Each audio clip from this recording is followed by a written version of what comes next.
Sets का जो note number 4 आपको दे रखा है, इसमें आपको और कुछ नहीं दे रखा, तो बेटा बस यही आपका 1,69,000 आपका बन जाएगा outflow of investing activities. Clear है? तो देखते हैं कैश यूज्ड इन, यहाँ मैंने लिखा cash used in investing activities, cash used in investing activities ये आपका आ गया।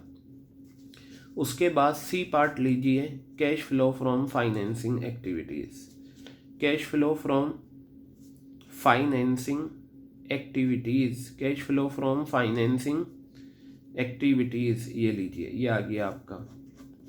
ठीक है, इसके बाद आप क्या करेंगे, फाइनेंसिंग एक्टिविटीज़ आपका आता है शेयर होल्डर फंड और नॉन करंट लाइबिलिटीज़ और एडजस्टमेंट। शेयर कैपिटल आपको गिवन है 1 लाख से 3 लाख हो गया, बढ़ गया। शेयर कैपिटल बढ़ता है तो इसका मतलब इशू ऑफ शेयर्स, तो बेटा मैं यहाँ पर लिखूँगा इशू ऑफ शेयर्स। और जब इशू करते हैं तो पैसा आता है जिसे हम बोलते हैं इनफ्लो ऑफ फाइनेंसिंग, 2 लाख रुपए आ गए। उसके बाद आप नॉन करंट लाइबिलिटीज़ में लॉन्ग टर्म बोरोइंग्स हैं, नोट नंबर है ना हमेशा नीचे से देखिएगा, 10% लॉन्ग टर्म लोन 60,000 से 80,000 हो गया, इसे हम बोलते हैं प्रोसीड्स, पैसा आया लॉन्ग टर्म लोन से, proceeds from 10% long term loan, 10% long term loan से हमें पैसा मिला, कितना इनफ्लो हुआ 20,000। जब लोन बढ़ता है तो इनफ्लो होता है, ये बात मैं पहले समझा चुका हूँ। अब अच्छा, इस पर इंटरेस्ट था, मैंने इंटरेस्ट ऑन लोन का ट्रीटमेंट आपको बता रखा है, जो इंटरेस्ट ऑन डिबेंचर्स का ट्रीटमेंट है वही इंटरेस्ट ऑन लोन का है। क्लियर है बात? तो आप यहाँ पर interest on long term loan पे करके दिखाएंगे, interest on 10% long term loan, 10% long term loan paid. कितना अमाउंट था इंटरेस्ट का, ये आपने निकाला था ना 7,500, इसे आप ब्रैकेट में रखेंगे। क्लियर है?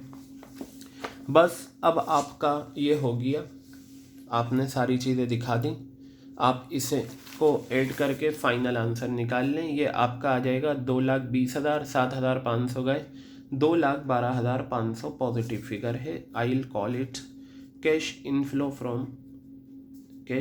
From financing activities, cash inflow from financing activities, financing activities से ये आपका इनफ्लो आ गया।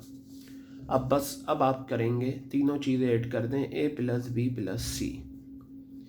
ए कितना आया आपका, अगर आप देखें अपना आंसर ए का, तो ए का आंसर है 67,500। ठीक है, तो आप यहाँ पर लिखें 67,500, ये नेगेटिव है तो आप माइनस का साइन लगाएं, और ये भी आपका नेगेटिव है तो इसमें भी माइनस का साइन लगाएं, और ये पॉजिटिव है तो इसमें 2,12,500 रुपये आप दिखा दें। बस अब आप इन तीनों फिगर्स को ऐड करके दिखाएं तो बेटा ये आपका नेगेटिव ही जाएगा आंसर, कोई बात नहीं, नेगेटिव अगर जा रहा है तो 67,500 प्लस 1,69,000 प्लस माइनस कर दीजिए 2,12,500, ये आपका 24,000 रुपये ब्रैकेट में आ गया।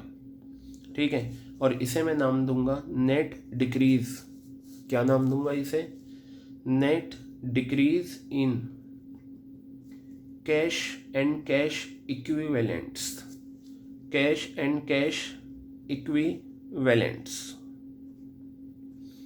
इसमें हम ऐड करते हैं opening cash and cash equivalents, ये हम इसमें ऐड करते हैं। तो यहाँ पर जो आपका आंसर निकल कर आता है वो आता है closing cash and cash equivalents, ये आ गया। तो चलिए हम देखते हैं बैलेंस शीट में करंट असेट्स ये रही, इसमें ये cash and cash equivalent 49,000 opening है, तो ये 49,000 रुपीज़ ओपनिंग आप यहाँ ऐड कर दें, तो आपके पास जो आंसर निकल कर आएगा वो 25,000 रुपये आ गया, और देखिए ये 25,000 आ गया। बताइए क्लियर है या नहीं? तो बेटा ये आपका जो आंसर आया है ये आपका कंप्लीट क्वेश्चन हो गया कैश फ्लो स्टेटमेंट का। ठीक है, ये रहा क्वेश्चन नंबर 13 था, ये पेज नंबर S.73 पर ये आपका सॉल्यूशन है, और ये नेक्स्ट पेज पर सॉल्यूशन है। क्लियर है? इसे आपको करना है और ये क्वेश्चन आपका दिल्ली में आया था 2018 के कंपार्टमेंट में। ठीक है, अच्छा क्वेश्चन था, नेगेटिव वाली बातें ज़्यादा हुई थी तो हमने इसे कंप्लीट कर लिया।